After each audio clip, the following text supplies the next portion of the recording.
Ayesha school से बाहर निकलती है। उसकी सहेलियां उसे विदाई देती हैं। वह खुशी से भरी है, घर लौटने के लिए उत्सुक है।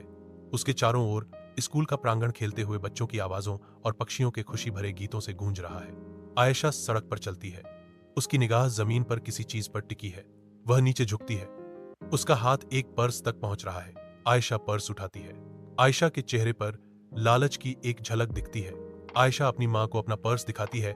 गर्म रोशनी छाया डालती है। मम्मी ने प्रशंसा की। किसी की वस्तुएं लौटाना दयालुता का एक महान कार्य है। आयशा और उसकी मां पर्स के मालिक के घर पहुंचती हैं। हवा में प्रत्याशा लटकी हुई है। पर्स के मालिक का चेहरा खुशी से चमक उठता है, क्योंकि वह आयशा को उसकी ईमानदारी का जश्न मनाते हुए हार्दिक आशीर्वाद देता है। वह बहुत खुश है और आयशा को बहुत आशीर्वाद देता है।